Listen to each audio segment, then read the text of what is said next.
Hi hello ನಮಸ್ಕಾರ ವಿದ್ಯಾರ್ಥಿಗಳೇ, ನಿಮಗೆಲ್ಲರಿಗೂ ಗ್ರೋ ಫ್ಯಾಕ್ಟ್ ಇನ್ ಕನ್ನಡ ಅನ್ನುವಂಥ ಚಾನಲ್ಗೆ ಸ್ವಾಗತ ಸುಸ್ವಾಗತ.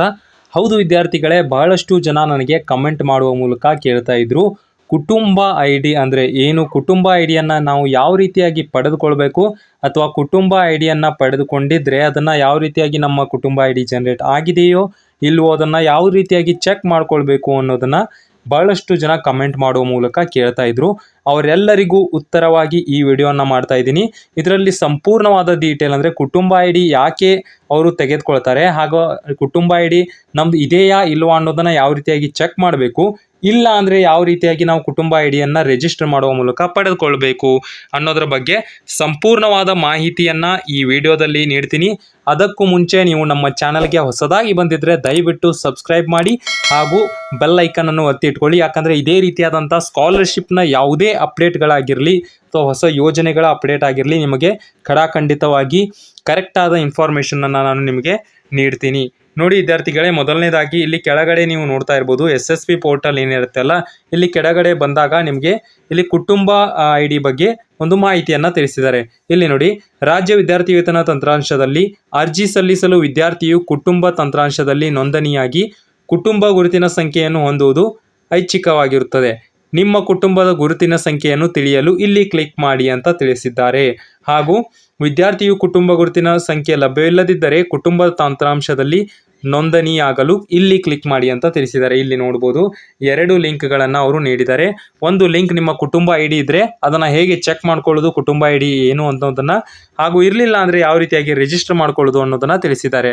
ನಾನು ಎರಡೂ ಕೂಡ ಈ ವಿಡಿಯೋದಲ್ಲಿ ತಿಳಿಸ್ತೀನಿ. ವಿಡಿಯೋನ ಸ್ಕಿಪ್ ಮಾಡದೆ ಕೊನೆವರೆಗೂ ನೋಡಿ, ಹಾಗೂ ನಿಮ್ಮ ಫ್ರೆಂಡ್ಸ್ ಯಾರಾದರೂ ಇದು ತಿಳಿದಿಲ್ಲ ಅಂದರೆ ಅವ್ರಿಗೂ ಕೂಡ ಈ ವಿಡಿಯೋನ ಶೇರ್ ಮಾಡಿ. ನೋಡಿ ವಿದ್ಯಾರ್ಥಿಗಳೇ, ಮೊದಲನೇದಾಗಿ ನಿಮಗೆ ತಿಳಿಸೋದೇನಪ್ಪ ಅಂದರೆ ಈ ಕುಟುಂಬ ಐ ಡಿ ಯಾತಕ್ಕೆ ಬೇಕು ಹಾಗೂ ಇದರ ಉಪಯೋಗವಾದರೂ ಏನು ಅನ್ನೋದನ್ನು ಕೇಳೋದಾದರೆ, ನೋಡಿ ಇಲ್ಲಿ SSP ಸ್ಕಾಲರ್ಶಿಪ್ಪನ್ನು ಅಪ್ಲೈ ಮಾಡುವಾಗ ನೀವು ಕುಟುಂಬ ಐ ಡಿಯನ್ನು ಹಾಕಬೇಕು ಅಂತ ಕೇಳ್ತಾರೆ. ಯಾಕಂದರೆ ನಿಮಗೆ ಕೆಲವು ವಿದ್ಯಾರ್ಥಿಗಳಿಗೆ ರೈತ ವಿದ್ಯಾನಿಧಿ ಅನ್ನುವಂಥ ಸ್ಕಾಲರ್ಶಿಪ್ ಬರುತ್ತೆ, ಹಾಗೂ ಕೆಲವು ವಿದ್ಯಾರ್ಥಿಗಳಿಗೆ ಲೇಬರ್ ಕಾರ್ಡ್ನ ಸ್ಕಾಲರ್ಶಿಪ್ ಬರುತ್ತೆ, ಹಾಗೂ ಕೆಲವು ವಿದ್ಯಾರ್ಥಿಗಳಿಗೆ SSP ಸ್ಕಾಲರ್ಶಿಪ್ ಬರುತ್ತೆ. ಈ ಎಲ್ಲ ಸ್ಕಾಲರ್ಶಿಪ್ಗಳು ಏನಿರುತ್ತೆ ಅಲ್ಲ, ಆ ಎಲ್ಲದರ ಡೀಟೇಲ್ಸನ್ನು ಅವರು ಕೇಳೋದಿಲ್ಲ. ನಿಮಗೆ ಗೊತ್ತಿರುವ ಹಾಗೆ SSP ಸ್ಕಾಲರ್ಶಿಪ್ಪನ್ನು ಅಪ್ಲೈ ಮಾಡಿದಾಗ ಅಲ್ಲಿ ನಿಮ್ಮ ಕುಟುಂಬ ಐ ಡಿ ಕೂಡ ನೀವು ಹಾಕಿದರೆ ಆಟೋಮೆಟಿಕ್ ಆಗಿ ಆ ಕುಟುಂಬ ಐ ಡಿಯಲ್ಲಿ ಅವರು ಡೇಟಾವನ್ನು ಫೆಚ್ ಮಾಡ್ಕೊಳ್ತಾರೆ.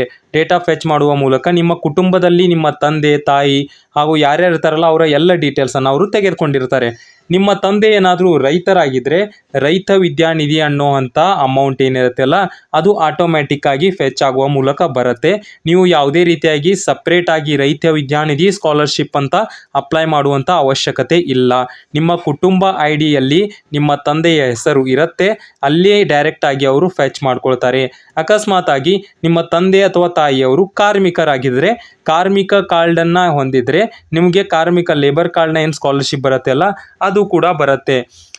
ಅದನ್ನು ಕೂಡ ಅವರು ಕುಟುಂಬ ಐ ಡಿಯ ಮೂಲಕ ಫೆಚ್ ಮಾಡ್ಕೊಳ್ತಾರೆ. ಅದಕ್ಕೋಸ್ಕರ ನಿಮಗೆ ಯಾವ ಸ್ಕಾಲರ್ಶಿಪ್ನ ಹಣ ಬರುತ್ತೆ ಅನ್ನೋದನ್ನು ಸೆಪ್ರೇಟಾಗಿ ಅವರು ಅಪ್ಲೈ ಮಾಡಿ ಅಂತ ಹೇಳುವ ಬದಲು ಒಂದೇ ಕುಟುಂಬ ಐ ಡಿಯನ್ನು ತೆಗೆದುಕೊಳ್ಳುವ ಮೂಲಕ ನೀವು ಎಲಿಜಿಬಲ್ ಆಗಿದ್ದರೆ ಆಟೋಮೆಟಿಕ್ ಆಗಿ ಅವರು ಕೊಡ್ತಾರೆ. ಅದಕ್ಕೋಸ್ಕರ ಅವರು ಕುಟುಂಬ ಐ ಡಿಯನ್ನು ಕೇಳ್ತಾರೆ.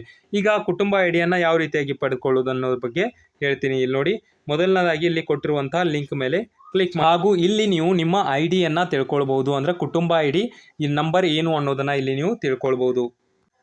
ಹಾಗೂ ಇಲ್ಲಿ ನೀವು ನೋಡುವ ಹಾಗೆ ಯಾವ ರೀತಿಯಾಗಿ ನಾವು ಅದನ್ನು ತಿಳ್ಕೊಳ್ಬೇಕು ಅಂದರೆ ಇಲ್ಲಿ ನೋಡ್ಕೊಳ್ಬೋದು, ಸರ್ಚ್ ಟೈಪ್ ಅಂತ ಕೊಟ್ಟಿದ್ದಾರೆ. ಆ ಟೈಪ್ ಮೇಲೆ ಆಪ್ಷನ್ಗಳು ಕಂಡು ಬರುತ್ತೆ. ಒಂದು ರೇಷನ್ ಕಾರ್ಡ್, ಆಧಾರ್ ಕಾರ್ಡ್ ಮತ್ತು ಸ್ಯಾಟ್ಸ್ ಐ ಡಿ ಅಂತ ಇದೆ. ನಿಮಗೆ ಯಾವುದು ಬೇಕೋ, ನಿಮ್ಮ ಬಳಿ ಯಾವ ಡಾಕ್ಯುಮೆಂಟ್ ಇದೆಯೋ ಅದನ್ನು ಸೆಲೆಕ್ಟ್ ಮಾಡ್ಕೊಳ್ಳಿ. ನಾನು ನಿಮಗೆ ರೆಫರ್ ಮಾಡೋದು ಯಾವುದಪ್ಪ ಅಂದರೆ ಆಧಾರ್ ಕಾರ್ಡನ್ನೇ ಸೆಲೆಕ್ಟ್ ಮಾಡ್ಕೊಳ್ಳಿ, ಯಾಕಂದರೆ ಈಸಿಯಾಗಿ ಎಲ್ಲರ ಬಳಿ ಇರುತ್ತೆ. ಹಾಗೂ ಇಲ್ಲಿ ನಾನು ರೇಷನ್ ಕಾರ್ಡ್ ನಂಬರನ್ನು ಸೆಲೆಕ್ಟ್ ಮಾಡುವ ಮೂಲಕ ಇಲ್ಲಿ ರೇಷನ್ ಕಾರ್ಡ್ ನಂಬರನ್ನು ಹಾಕ್ತೀನಿ. ನೀವೇನಾದರೂ ಆಧಾರ್ ಕಾರ್ಡನ್ನು ಸೆಲೆಕ್ಟ್ ಮಾಡಿದರೆ ಅದರ ನಂಬರನ್ನು ಹಾಕಿ ನಂತರ ಇಲ್ಲಿ ಕ್ಯಾಪ್ಚೆಯನ್ನು ಹಾಕ್ಕೊಂಡು ಶೋ ಡಾಟಾ ಅಂತ ಕ್ಲಿಕ್ ಮಾಡಿದ ತಕ್ಷಣ ನಿಮಗೆ ನಿಮ್ಮ ಕುಟುಂಬ ಐ ಡಿ ಇದ್ದರೆ ಅಲ್ಲಿ ಕೆಳಗಡೆ ನಿಮ್ಮ ಕುಟುಂಬ ಐ ಡಿ ಅಂತ ತೋರಿಸುತ್ತೆ. ಇಲ್ಲಿ ನೀವು ಸ್ಕ್ರೀನ್ ಮೇಲೆ ನೋಡ್ಕೊಳ್ಬೋದು. ಹಾಗೂ ನಿಮ್ಗೆ ಏನಾದರೂ ಕುಟುಂಬ ಐ ಡಿ ತೋರಿಸಲಿಲ್ಲ ಅಥವಾ ಏನಾದರೂ ಅದು ಏನೂ ತೋರಿಸಲಿಲ್ಲ ಅಂದರೆ ಸರ್ವರ್ ಸ್ವಲ್ಪ ಬಿಸಿ ಇರುತ್ತೆ. ನೀವು ನಂತರ ಮತ್ತೆ ಟ್ರೈ ಮಾಡುವ ಮೂಲಕ ಮತ್ತೆ ಕುಟುಂಬ ಐ ಡಿಯನ್ನು ಚೆಕ್ ಮಾಡ್ಕೊಳ್ಬೋದು.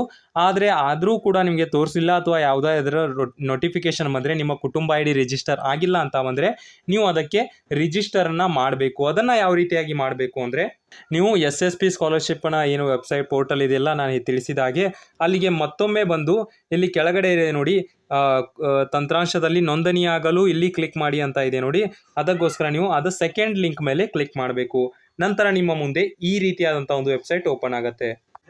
ಹಾಗೂ ಇಲ್ಲಿ ನೋಡ್ಕೊಳ್ಬೋದು ಕುಟುಂಬದ ದಾಖಲಾತಿ ಅಂತ ತಿಳಿಸಿದ್ದಾರೆ. ಯಾವ ಯಾವ ಡಾಕ್ಯುಮೆಂಟ್ಸ್ಗಳೆಲ್ಲ ಬೇಕು ಅಂತ ಇಲ್ಲಿ ತಿಳಿಸಿದ್ದಾರೆ, ಅದನ್ನೆಲ್ಲ ನೀವು ನೋಡ್ಕೊಳ್ಬೇಕು. ನಂತರ ನೀವು ಮುಂದುವರಿಸಿ ಮೇಲೆ ಕ್ಲಿಕ್ ಮಾಡಿಕೊಂಡು ನಂತರ KYC ಸರ್ವಿಸ್ ಅಂತ ಬರುತ್ತೆ, ಇಲ್ಲಿ ನೀವು ನೋಡ್ಕೊಳ್ಬೋದು.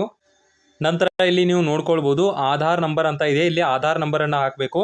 ನಂತರ ಇಲ್ಲಿ ಏನಿದೆ ಅಲ್ಲ ಇದನ್ನು ಕರೆಕ್ಟಾಗಿ ನೀವು ಓದ್ಕೊಂಡು ಇಲ್ಲಿ ಇದನ್ನು ಕೂಡ ಟಿಕ್ ಮಾಡಿಕೊಂಡು ಕೆಳಗಡೆ ಬಂದು ಇಲ್ಲಿ OTP ಅಂತ ಇರುತ್ತೆ, ಅದರ ಮೇಲೆ ಕ್ಲಿಕ್ ಮಾಡುವ ಮೂಲಕ ಆ ಆಧಾರ್ ಕಾರ್ಡ್ನಲ್ಲಿ ಯಾವ ಫೋನ್ ನಂಬರ್ ಇರುತ್ತೆ ಅಲ್ಲ ಅದಕ್ಕೆ OTP ಬರುತ್ತೆ, ಆ OTPಯನ್ನು ನೀವು ಹಾಕಬೇಕು. ಹಾಗೂ ಇನ್ನೊಂದು ಇಂಪಾರ್ಟೆಂಟ್ ಆದಂಥ ವಿಷಯ ಏನಪ್ಪ ಅಂದರೆ, ನಿಮ್ಮ ಆಧಾರ್ ಕಾರ್ಡ್ನಲ್ಲಿರುವಂಥ ನಂಬರ್ ನಿಮ್ಮ ಬ್ಯಾಂಕ್ ಅಕೌಂಟ್ಗೆ ಲಿಂಕ್ ಆಗಿರಬೇಕು. ಅಂದರೆ KYCಯನ್ನು ಮಾಡಿಸಿರಬೇಕು, ಅಂದಾಗ ಮಾತ್ರ ನಿಮ್ಮ ಬ್ಯಾಂಕ್ ಅಕೌಂಟ್ಗೆ ಹಣ ಬರುತ್ತೆ, ಯಾವುದೇ ಸ್ಕಾಲರ್ಶಿಪ್ನದ್ದಾಗಿರಲಿ. ಅದು ತಿಳಿಲಿಲ್ಲ ಅಂದರೆ ನೀವು ಯಾವ ರೀತಿಯಾಗಿ ಮಾಡಬೇಕು ಅನ್ನೋದನ್ನು ನಾನು ವಿಡಿಯೋ ಎಲ್ಲ ತಿಳಿಸಿದ್ದೀನಿ, KYC ಯಾವ ರೀತಿಯಾಗಿ ಚೆಕ್ ಮಾಡಬೇಕು ಅಂತ.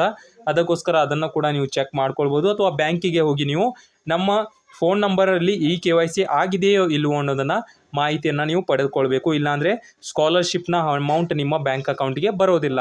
ನಂತರ ಇಲ್ಲಿ ಕ್ಲಿಕ್ ಮಾಡಿದ ತಕ್ಷಣ ಇಲ್ಲಿ ನೋಡಿ ಆಟೋಮೆಟಿಕ್ಕಾಗಿ ಇಲ್ಲಿ ಒಂದು ನೋಟಿಫಿಕೇಶನ್ ಬರುತ್ತೆ, ಇಲ್ಲಿ ನಾವು ರಿಜಿಸ್ಟರ್ ಆಗಿದೆ ಈ ನಂಬರ್, ಅದಕ್ಕೋಸ್ಕರ ಈ ರೀತಿಯಾಗಿ ಬರ್ತಾ ಇದೆ.